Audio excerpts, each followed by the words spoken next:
Ngayong araw na to, i-rate natin at i-review ang kanta ni Looney na pinamagatang Escapo featuring John Roa. So wala nang maraming paligoy-ligoy pa, simulan na natin. At saka bago lang, first time ko mag-review, subukan natin kung ano, kaya natin to. Game!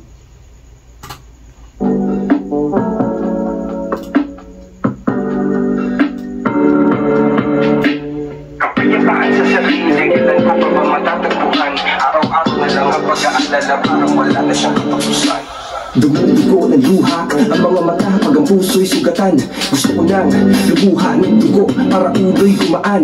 Gusto ko na matulog bukas, ipagpapatuloy ko na lang. Baka alam mo kung saan ang tamang daanan, pakituro mo naman kasi gusto kong tingnan kung nasan nga.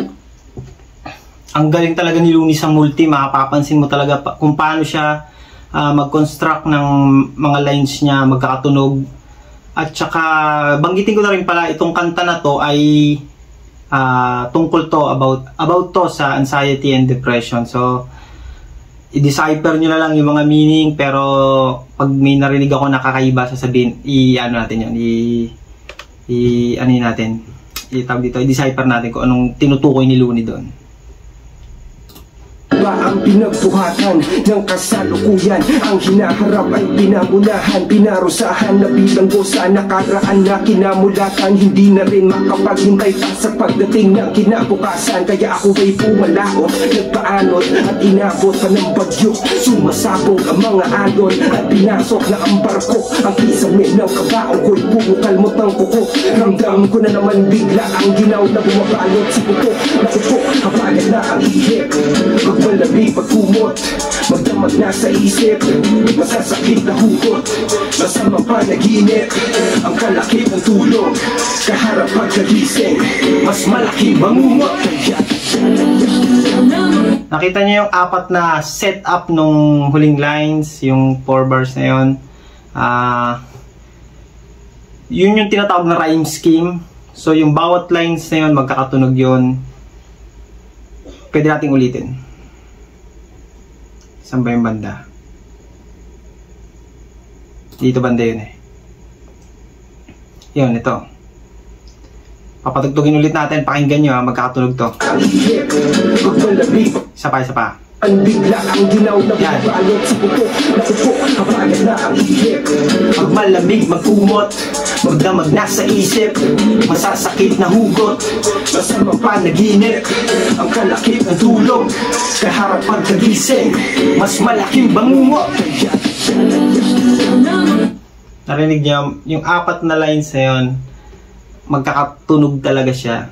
So sa rap kasi, para magawa mo yon nandun pa rin yung thoughts ng gusto mong sabihin, ay napakahirap kasi iniisip mo yung rhyme yung rhyming eh. So pag iniisip mo yung rhyming, minsan mawawala ka dun sa nais mong sabihin. Pero si Looney para lang siya nagsasalita eh, para lang siya nagkikwento, pero magkakatunog pa rin, kaya ang galing. Ito na ang chorus, John Roa.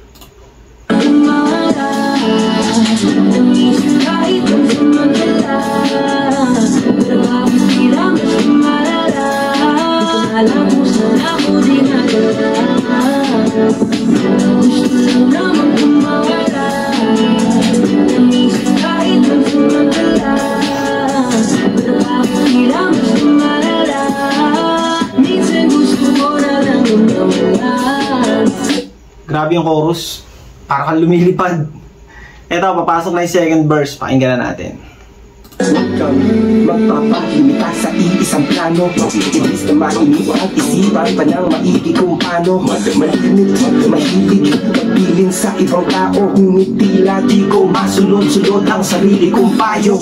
Katahimikan na kahit malimit, mahilig, magbilin sa ibang tao, ngunit tila di ko masunod-sunod ang sarili kong payo. Yun yung lines na yun, totoo talaga yun. Marami sa atin ng may mga pinagdadaanan. Pag mayroon tayong kaibigan na may pinagdadaanan, pinapayuhan natin yan. Pero pag tayo na yung may problema, yung mga pinapayo natin sa kakilala o kamag-anak natin, hindi natin magawa sa sarili natin. Kaya grabe to. Eto na, yung papasok na dito, yung napakinggan ko na kasi ito eh, papasok na dito yung magkakatunog na talaga. Dito na, kung saan nakilala si Looney sa multis, yan, multisyllabic, dito na siya. Tsaka dito rin pala nakilala rin pala si Looney sa mga double entendre, kung ano-ano pa marami. Yan, ito na.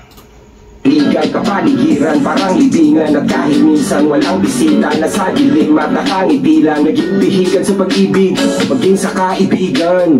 Napili kong piitan ay ang sarili kong isipan, kaya maya natataranta sa mga nakaamba na pangamba. Kailangan ng pampakalma, ayoko na maalala ang pag-aalala. Nakakawala ng gana, isip ay parang ibong lumilipad sa loob ng hawla, nagawa sa mga negatibong posibilidad. Kapagat na ang iisip, pag malamig, magumot, pag namagna sa isip, masasakit na hugot, masamang panaginip, ang kalakit ng tulog, kaharap pagkagising, mas malaki ang umot, kaya madalas na Inulit niya lang yung 4 na lines dun sa first verse niya, inulit niya yon. Pero yun talaga yung pinaka-solid na lines niya. Kasi yung rhyme scheme nun, ano ba kung tawag doon? Multisyllabic ba tawag doon? Yung, basta magkakatunog yun, yung ano yan, yung 4 na lines sa huli na yun, magkakatunog yun.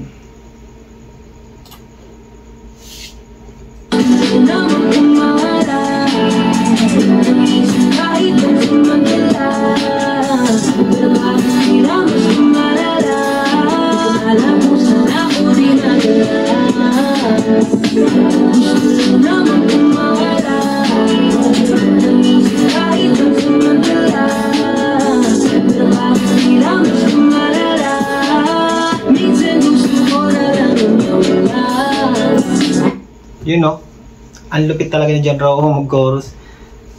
Sobrang ano, kakaiba. Parang dinadala sa ibang dimension. So ito na, third verse. minsan lapis at papel ang mas madaling kausap. Sakit sa you know, minsan lapis at papel ang mas madaling kausap. So pag ang tao may problema, minsan, lalo na pag mga rapper, sinusulat na lang nila yan, yung mga problema ginagawang kanta. Sa ibang tao naman, diary. Yan. Doon nilalabas yung mga sama ng loob. Ito na yung sunod na line, sakit sa ulo. ang sabi ng iba ito'y sakit sa ulo. Sakit sa ulo, ang sabi ng iba ito'y sakit sa utak. Bale, ito na yung sinasabi kong double entendre. Parang nag-double meaning na nga dito eh, no? Sakit sa ulo, ang sabi ng iba ito'y sakit sa utak. Parang isa lang yung sinasabi niya pero magkaibang bagay. Ang galing. Kadagabi na pamadali na makarating sa ulap. Bukas magkatabi na butas ng ilong may nakatakip na bulak. Balisok sa pulso 45 nakatutok sa bibig. Pero parang gusto ko yung pumunta kang lubog sa liig. Ang gulo ng buong daigdig, wala naman yan ang gusto makinig. Mas masarap pa mamuglo ko kaya magbukmok sa sulok ng bukok na liblib. Puno ang dibdib na kawalan ng pag-asa. Parang pusang sumusuko ang katawan sa mga pasan na wala ng hupa. Para pa sa Alcatraz bumuga, sa taas ay nakakalila. Baka alpas ka man sa mga para paglabas ay wala ng lupa. At kung makatakas ka man, makayo naman sa buhay ang sasakluban. Nakakabuwang, lahat tayo palang araw, isa lang ang hahantungan. Kapayapaan sa sarili, tsaka ko na lang ko natagpuan. Nung ang makinig ko na pag-iisipan siya, nagawa ko na matakbuhan. Grabe yung huling line, no? Kapayapaan sa sarili, tsaka ko na lang to natagpuan. Nung ang makitid ko na pag-iisip ang siyang nagawa ko na matakbuhan. Grabe yun. Game. You know, yung gitara, oh.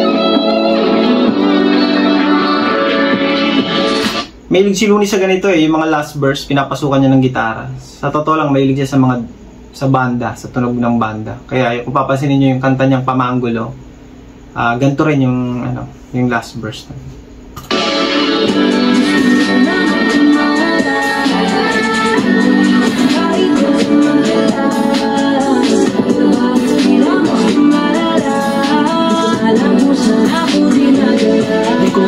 Hindi ko na alam. Gusto lang naman. Samantala. Minsan gusto ko na lang na mawala. Escapo. Looney, capital L. Featuring John Rojo. Yun, sa susunod, magre-review ulit tayo at magre-rate ng kanta. Para sa akin, sa susunod, magre-rate at magre-review ulit tayo ng kanta. So, para sa akin, yung na-review na natin yung kanta. Ang rate nito para sa akin, 1 to 10 is 9.9. Yun, maraming salamat. Abangan nyo yung mga susunod pa na kanta na aking i-rate. Goodbye, guys. Thank you.